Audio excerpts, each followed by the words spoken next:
Hello, everyone. Welcome to another huge edition of the SuperCoach AFL live show. Al Paton here with Matt Forrest to talk through all the teams for round 4. I've had a very quick glimpse, and there's a few interesting names on there that we need to get into. So we'll run through the games and maybe get to some captain talk and some of your questions if we get time at the end too. So leave them below. Matt, welcome aboard. We've got some subs and any late changes for tonight's game, Collingwood-Carlton, obviously to kick off the round. No late changes, Al. It's good to be here again. We've got Ned Long and Ashton Moyer as the subs tonight. So Moyer's first game for the season. Ned Long's been in the side the last few weeks, has copped the subs vest a little bit. I would have thought he was in the best 22 by now, but that I don't think there's any major surprises out of those two. Will White, full game, straight up, which is great. Yeah, he's a 99K rookie for us in Supercoach, I think. So, yeah, definitely. There's a few more debutants this weekend, and he'll be one we can keep an eye on. I think the only other thing I really noticed in the teams last night was that I think Harry Perriman's named in the guts, so we'll see how that pans out. I don't know how many people still have him.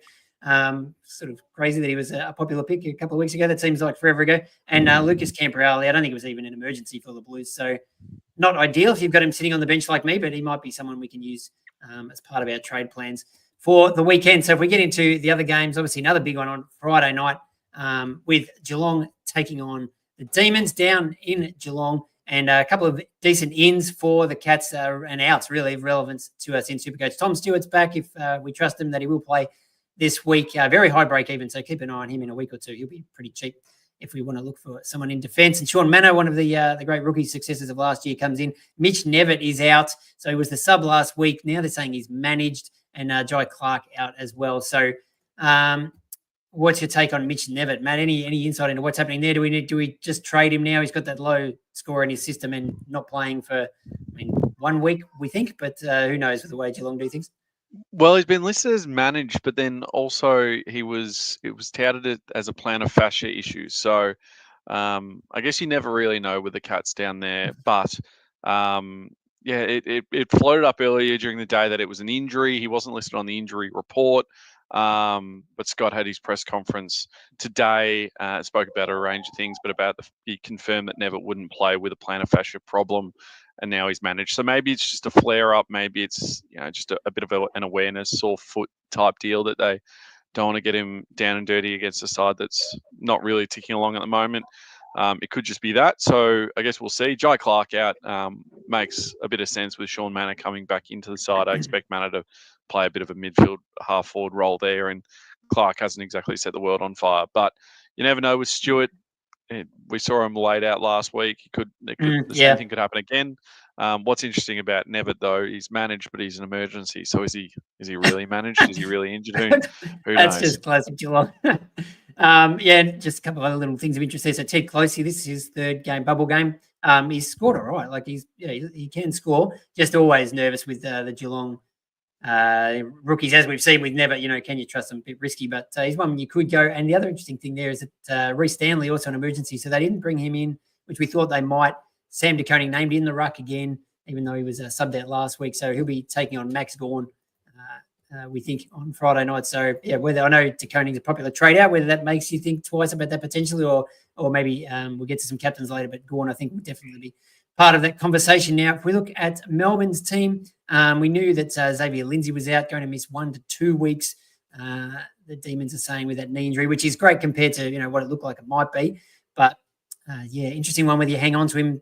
One, I think you definitely want to try and hold because his scoring's been so good. Two, starting to push it, and then, what if he's the sub when he comes back, makes it difficult. But now with Nevitt as an option, as well as a few rookies you could trade out if you're looking for one to go. But Jack Henderson's the other one I was quite keen to see. It looks like he's survived. He's named on the field, so that's a really good sign, even though they've got a few other changes down there.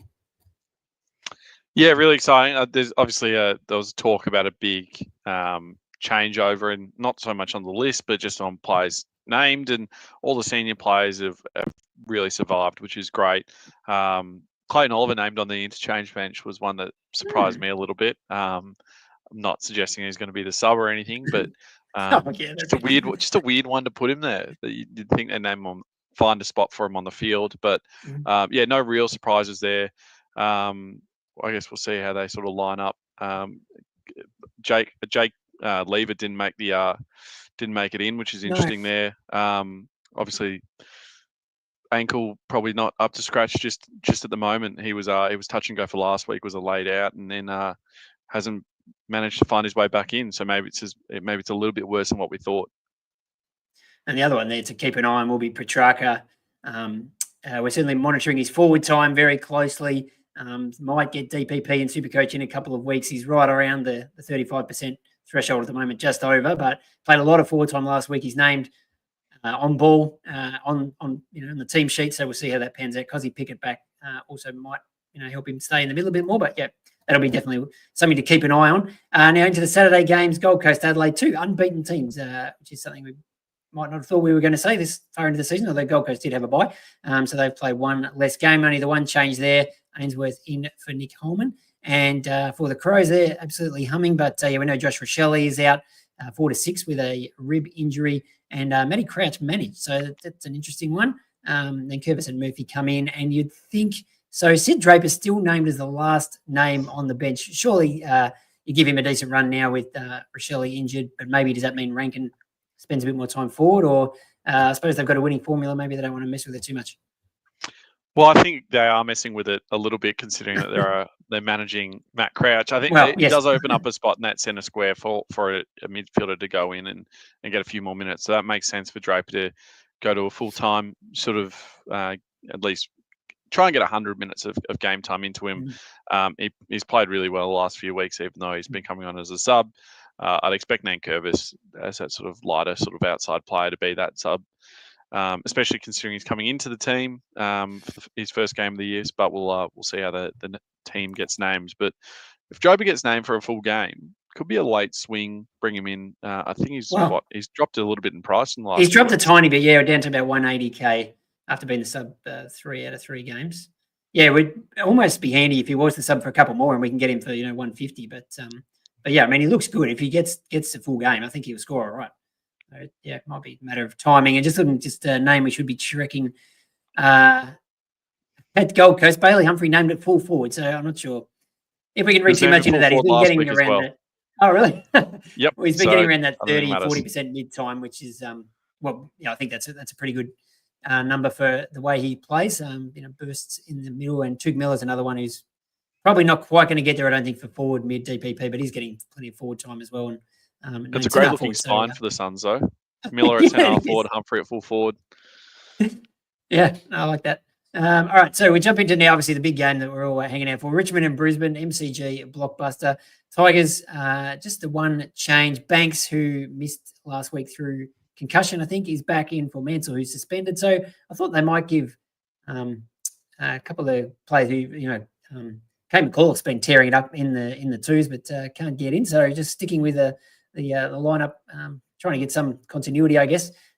Adam Uze. And as for Brisbane, we know McInerney back from injury, so that cost Darcy Ford his spot. Kai Loman's going to miss a week with an ankle, and so Will McLaughlin comes back in. I think it might only be his second game. He scored all right in his first one, but obviously just on the fringes there. But I don't think there's too much team-wise to talk about here, but there'll be a few names that will come up when we talk about captains later on. Yeah, nothing super exciting there. Obviously, Lockie Neal, Josh Dunkley, as you said, or alluded to, a couple of really good captaincy options. But no real Supercoach relevance here outside of Will McLaughlin playing. I think it's his second game. But in saying that, his job security is not great at the moment. Yeah, I agree with that. And we've got Will and Levi Ashcroft both named on the bench, but certainly don't think Will will be there for too long after how he played last week. So then we go to, I think this is the one Saturday night game this week, North versus Sydney. North have a debutant in Matt Whitlock, who's a classic defence forward, DPP and Supercoach. North love those. We had quite a few of them in the last couple of years. I did write his price down. Where is he? He's 113k. That must be. I think I've written that down wrong. But yeah, so he's one we can watch just in his first game. And the Swans are just a one change there. So that's another potential rookie. Hayden Cleary, I think it is, in for Happily, who's injured. So I guess the interesting name here is Riley Bice, who's on the bench in his bubble game. A lot of people very keen to bring him in, and Ben Paton just on the emergency. So, yeah, I don't think we're probably going to see him anytime soon. But are you a Riley Bice buyer this week? Yeah, I've swung Paton to him.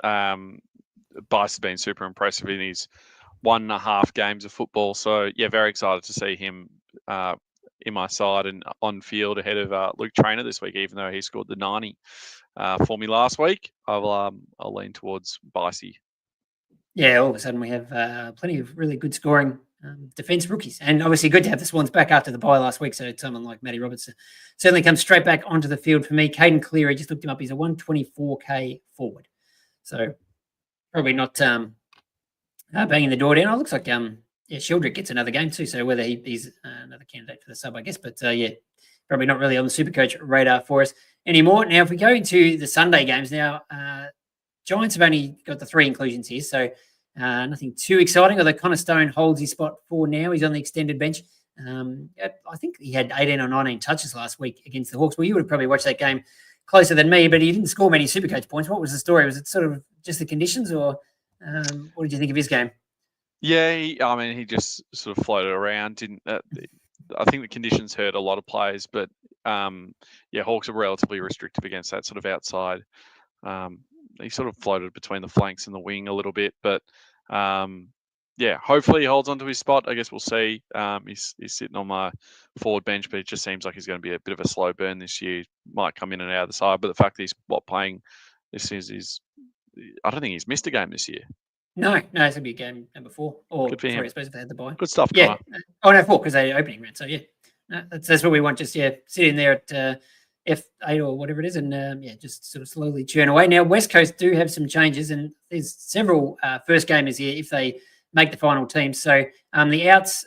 So Elijah Hewitt is out injured. Was the sub last week. Yeah, just had some injury issues in the preseason, and now he's out again. So that's going to hurt a lot of people. Jeremy McGovern out, which we knew about. I think he's going to miss 2 to 4 within adductor. So potentially good news for Ryan Marich. And the other thing that I think is a good sign for him, potentially if you're bringing him in this week as a mid-price, which I really like, I'm going to do that this week, is that they brought in Sandy Brock to play fullback, basically to take McGovern's spot. So hopefully Marich gets all McGovern's kick-ins, but he doesn't have to worry about playing on his opponent because they've got Sandy to do that. So so we've got Sandy Brock playing his first game. Written down all these prices. Where are they? He's a 99K defender. So if he goes all right, he's a real cheapie for us. Another defensive rookie suddenly that we could potentially look at. Sam Gross in the midfield is a 113K mid. And then they've got Hamish Davies as well. He's a 113K mid forward. So they're both named on the extended bench. But they announced their debut, so I presume they will actually get games. But not sure if you can shed any light on any of those guys for us. Yeah, Gross or Gross. I think it's a Gross pronunciation, but spelt like Gross. Will debut. Brock debut. Hamish Davis debut. Gross inside midfielder. Same with Davis. Davis a bit more of a mid forward. He played over in the Waffle and he played senior Colts. I think he played in the elimination final for Claremont. Just double check. But yeah, really good sort of hybrid type player compared to Nat 5 in his draft year. I know comparisons you don't really like him when they're coming through the system, but that's the sort of player that he is, that sort of taller mid-forward type operator. Gross is a Victorian that's not super flashy, but just does the basics really well. All 3 are confirmed for debuts, which is great. Yeah, it sounds like especially those first 2 might have some Supercoach potential. We'll obviously have to keep an eye on them. It's a bit tough at a couple of teams like West Coast and Richmond at the moment, but yeah, if they can cement their spot in the team, there might be guys we consider. Just the other name that caught my eye there, Oscar Allen, named at full or centre half forward, or full forward, in fact, after he did spend some time in defence last week after McGovern went down. He's had an interesting week, Oscar, but he's back at full forward, which is where he plays his best footy, I think. So, we'll see how he goes this weekend. Now, big in at Port Adelaide, which was foreshadowed during the week, and that is Zach Butters is in for his first game of the season, named on the ball. The only confirmed out at the moment is Ivan Soldo, so like for like there, Butters for Soldo. But we've got Tommy Cochran, who was the sub last week, only played about 10 minutes in his first game. He's back onto the bench. But Christian Moraes is on the field, named on the wing. So that's what I wanted to see. So it's his bubble game this week. He's got to really break even about -60. There was some talk going around Twitter today that he sort of sat out of training. He had a knock on his knee or something, but it seems like hopefully he is good. So, he's another one that I'll definitely be looking to bring into my team this week. And I think, he's probably ahead of a Cochrane and maybe a Joe Berry, who hasn't really set the world on fire so far. So hopefully he's safe there for at least another couple of weeks. I mean, 27 touches last week. He was just about their best player.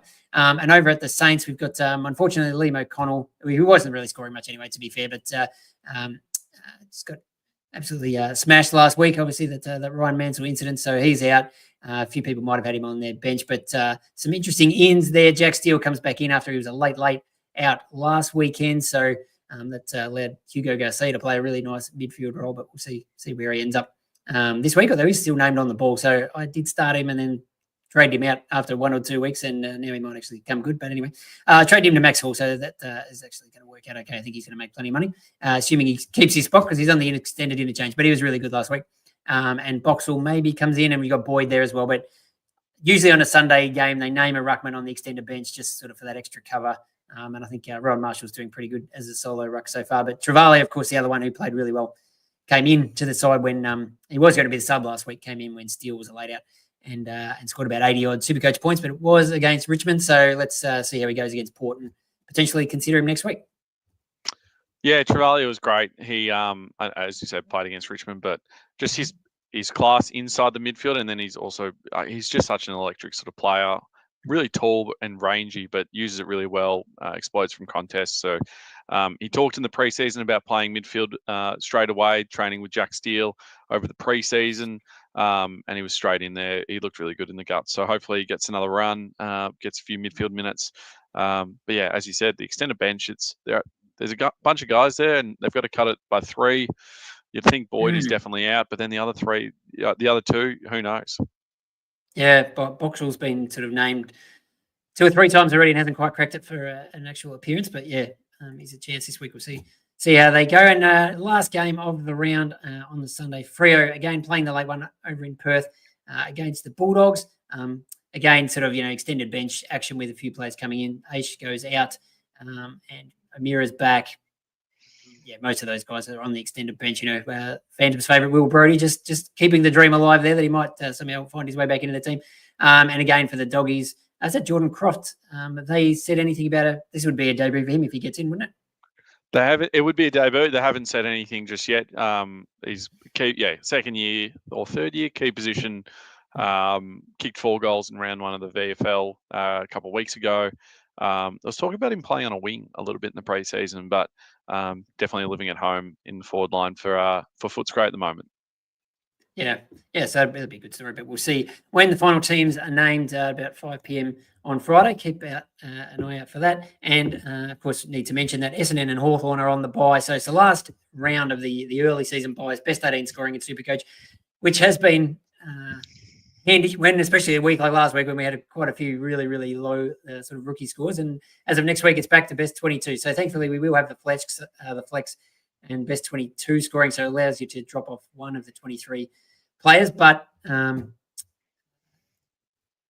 we'll have to field a few more of these rookies. So maybe keep that in mind when we're doing our trades. Just, have a think about what your team might look like next week when we're actually going to have to take most of those scores. But it's time for our best bets segment, powered by Better. Matt, we didn't have a great result last week. I think I got a little bit greedy. What can you offer for us for round 4? Well, you've got to hit a winner first. I've got one on the board, so I've broken through. I'm going last week. I think the first few weeks of the season, I've gone Thursday nights for my best bet. I'm going to be locking in Josh Dacos for over 25, and then pair that with Jack Crisp over 20. So wingers against Carlton this year are averaging 24 touches a game. That includes Richmond wingers like Trezise and Banks and Massimo D'Ambrosio and Josh Ward at the Hawks. And then, Western Bulldogs, we saw Bailey Williams and Sam Davidson last week as the top ball winners for the Dogs. All games have been at the MCG against the Blues. So I'm going to, go with a couple of wingers for Collingwood to rack up the pill. That's paying $3.50. Yeah, nice. I'm looking at the Friday night game down at the Cattery and looking at Bailey Smith. He's very tempting, $2.50 for 30 plus disposals. So you can just play a little bit safer and get $1.40 for 25 plus. But I think that's a pretty good bet. Melbourne has been giving up some big numbers, very leaky midfield this year. We know they're getting smashed in the clearances. Max Gawn's obviously been a bit off his game, but I mean, Bailey Smith's had 32 and 25 touches in his 2 games this year, including that was 25 in pretty horrible conditions up in Brisbane last week, and say last weekend against Melbourne, we had Gold Coast players. Matt Rowell had 36 touches, Anderson 35, Noble had 29, Flanders had 25, Bailey Humphrey had 23. So yeah, they're giving up plenty of the ball in there, and I would pair that with a Petrarca. We talked about his forward time. You can get $1.30 for him to kick a goal at any time during the game. He's kicked at least one in every game so far this year, and as we said, spending sort of upwards of 50% game time, certainly last week. In the forward line, still a little bit unclear exactly what Simon Goodwin is doing with his midfield and forward mix, and there are a few changes down there, but yeah.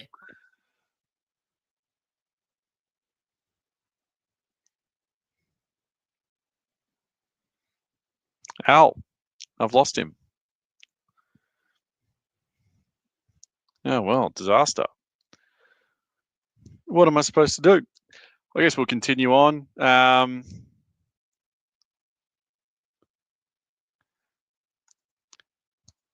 Yeah, all right. I think he's gone. I think he's disappeared on us. So we'll move to the captaincy corner and talk a little bit of SuperCoach relevancy there. I personally really am loving, as Al was sort of touching on down in Geelong, the midfield mix there. Max Holmes is for me, but Bailey Smith as well is racking up the ball there against Melbourne's midfield at the moment. It seems to be in a little bit of flux. Sam de Koning as the standard ruck against Max Gawn does create some issues there. If you've got Maxi as your big key, as your big ruck, that should be a good option there, unless Reece Stanley is a late in for Geelong. But I'm leaning towards Max Holmes or Bailey Smith as my vice captain for the round, and then we're going to lean into probably a Lachie Neale as my solo captain there. I don't have Josh Dunkley, but I think he's a great bet as well, coming up against Richmond at the MCG. Lachie Neale has fantastic stats at the G, and especially against Richmond. He's had big scores, 140 plus the last 3 or 4 times he's played there. So there are a few good options. You can probably look towards GWS players as well if you've got any. Finn Callaghan is a great bet there. Tom Green, a couple of good Giants players in that midfield mix. West Coast don't have a great tagging player to run with them. Apologies for the. Oh, I think he's back. He's back. Yeah, that technical issues. Yeah. Jeez, I was just running through the captaincies and you bailed on me. Tried to take it. I hope you managed to watch a little bit there. I was just talking about the captaincy corner. I've gone with Max Holmes, and I'm leaning into Lachie Neale for my captaincy. Did you have a couple that you want to pick? Yeah, I mean, I think for me, I don't have Neale, but yeah, if you had him, I think he's a pretty good bet. Scored 160 something against Richmond last time, and so did Dane Zorko. So I think both of those guys could go absolutely massive. So he's definitely someone he's in my mix for the VC or C this week. And then I like Bailey Smith on the Friday night. You could VC him against Melbourne, but I think the way I like to play it is to put the VC on the guy I think I'd rather take. I don't want to get it. What if Smith gets 123 and then I think I've got to take that and miss out on a 150 or something from Zorko. So the only thing after that game, there's not a heap of options jumping out that I've got in my team anyway. Maybe you have to fall back on a Tristan Cherry if hopefully he's 100% fit, or Finn Callaghan against West Coast could score pretty well. So a couple of options there, but I definitely like Zorko and any of those Brisbane guys. Yeah. If you got a Brisbane guy and then you can go into a Giants midfielder like a Callaghan or a Green, that's one option I was touting, but I've got neither of those guys. I tried to avoid the opening round shenanigans as much as possible. Yeah, fair. I mean, Gawn's the other one if you've got him. I know his scores haven't been amazing the last couple of weeks, but that matchup against Sam de Koning, we'll know after this week. If Gawn struggles again, then I think we can declare it that his reign is over. But surely, exactly. But surely he'll come up with a big one for that game. One thing I did, so we've I think we got through the best bets before we had those technical issues, but we do have to put up this message. So I better run through this. What is gambling really costing you? For free and confidential support, call the number on the screen or visit the website gamblinghelponline.org.au. That number is 1-800-858-858. That's didn't quite run smoothly, but hopefully people got the message. If you answered any of our questions, I know we've had a few lined up here, but it looks like you maybe run through a few already. You can put them up on the screen. We can run through them again if you'd like. I haven't gone through them. Well, Yes. Ben asking, should I trade out Nevitt or Hewitt Both. or Moraes? I'd be going Nevitt over Hewitt. Hewitt wasn't, once again, not named on the injury report, not mentioned by the Eagles. He's obviously had a bit of a wretched run with injury, but I'd be leaning Nevitt more than Hewitt. I think that both had sub-affected games, but West Coast is in a bit more of a state of flux in terms of that, the younger players coming through and getting rotated through, whereas Nevitt's fighting tooth and nail for midfield minutes at a pretty stacked and settled Geelong side. So I'd be trying to keep Hewitt if possible. Question here from Zach asking, trading out Hewitt, would you bring in Bailey Humphrey, who's very popular trading this week on the bubble, or Nathan O'Driscoll, who, I mean, he's been scoring fantastic, but he's already gone up a fair bit in price. I suppose he's got more scope to, what's he up to, 274K now, but still plenty more money to make. But yeah, you'd probably grab the guy on the bubble, wouldn't you? I suppose they're about the same price. Towards Humphrey, but yeah, I know that they're about the same, but I'd probably lean Humphrey just because you've missed a price rise with O'Driscoll. Yeah, exactly. Now, this is an interesting question. Thomas asking, does Butters coming back help Horn Francis? Trade in this week into Moraes and then using the money to bring in Baz. Like, I mean, I like that move. I think if you don't have Bailey Smith, he's going up in price this week, and he's really someone you need to get at that price in the forward line.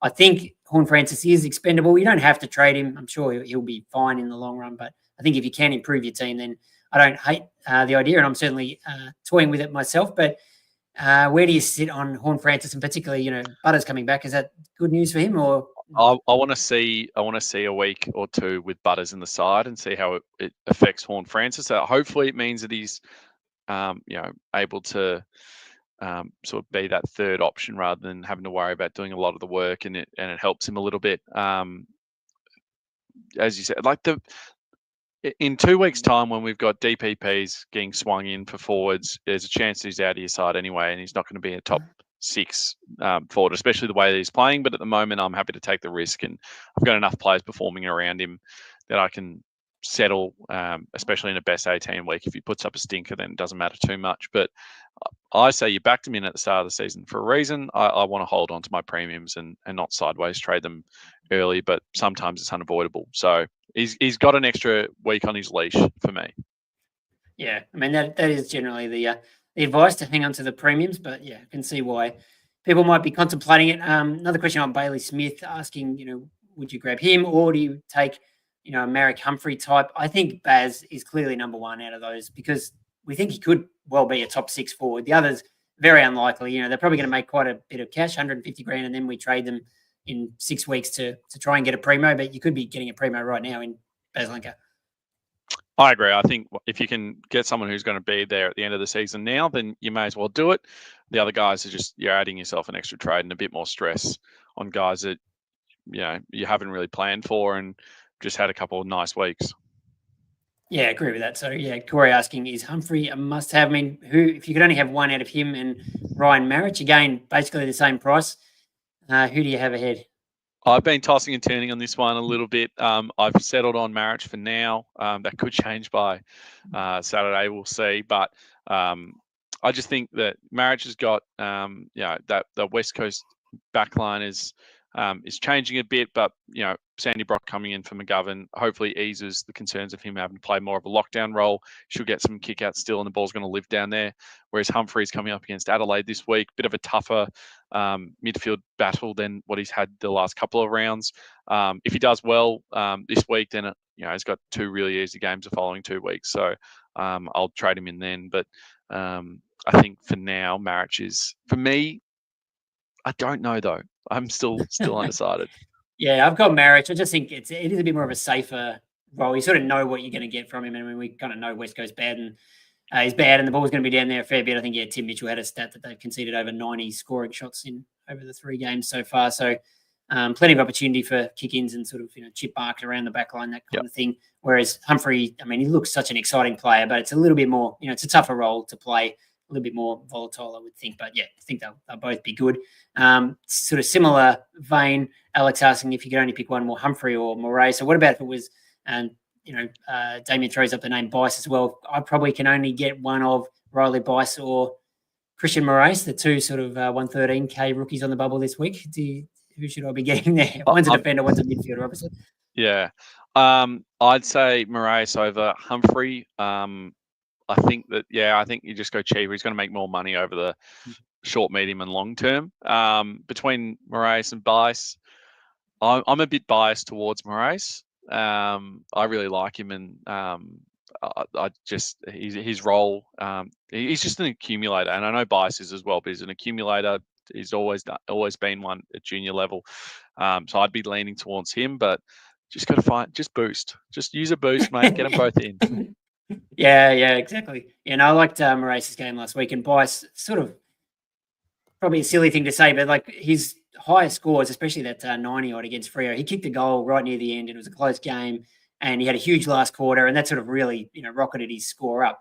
And you sort of think, he's probably not going to be able to do that every week. But I guess the other side of the coin is, well, he's obviously a good player if he's doing that, and it probably buys him some time in the team. So, yeah, I think you probably can't really get wrong with either of them. But sort of for me, it makes other trades work a bit better with a midfielder. So, unfortunately, I can't really afford to trade Camporeale. He's just going to be sitting there. I need to trade a Finn O'Sullivan or probably maybe a Mitch Nevitt to have enough cash to make the other trades work. So another guy that we'll finish up on that we haven't really spoken about for a couple of weeks, even though he was a very popular pick early, he was certainly in my team to start the year, is Matty Flynn. I don't think he was even on the extended bench this week for West Coast. Now, Archer Reid had a good game last week, so they've got a ruck combo of Archer Reid and Bailey Williams. We don't need to even think about Flynn, but a few people do still have him. Given it's best 18, I think my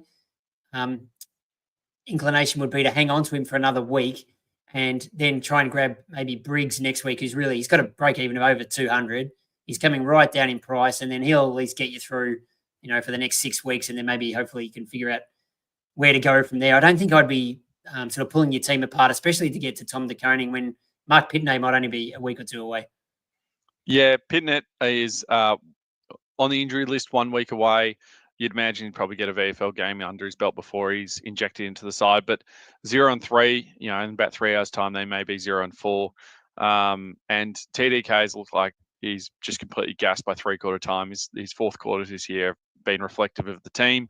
But that's just because he's doing 95% of the ruck work, and it's a tough gig. So I reckon there's a chance that once Pitney is fit to go, they'll play him. So I'd be probably steering clear of De Koning. He's a 30 to 40 better point per game better player when Pitnet's not on the side. So I'd be holding off De Koning. You didn't start him, or most people didn't start De Koning for the reason that Pitnet was sort of looming in the near future. Those plans for me haven't changed despite the fact that De Koning's scoring well. We expected him to score well to start the season. So I'd be leaning Briggs. Meek I love as a ruck as well. I think he's a real shot to be a top 4 or 5 ruck this year, and he'll be fresh off the bye as well. And yeah, Cherry's break even's pretty high too. So you could, we need best 22. So you want to do something next week. But if you could get Briggs, and even if he gets you through 3 or 4 weeks, and then you might be able to get Cherry at a decent price. Well, I mean, Max Gordon's got an insane break even, but his fixture really opens up in a few weeks too. So you're going to cost you a couple of trades along the way, but I think that's how I'd play it to sort of get Briggs as a bit of a stopgap. And I mean, if he goes well enough, maybe you can keep him, but rather than trying to sort of go all the way to the top in one move, which would pretty much I'm not sure what other trades you'd be able to do to try and get that anyway. So, all right, we'll wrap it up there. Sorry for the technical difficulties during today's show. Thank you, Matt, for keeping the show running. Thanks, everybody, for tuning in. Good luck with your trades. We'll get off and you can watch the Blues and the Pies tonight. But good luck in SuperCoach, and we'll catch you again soon.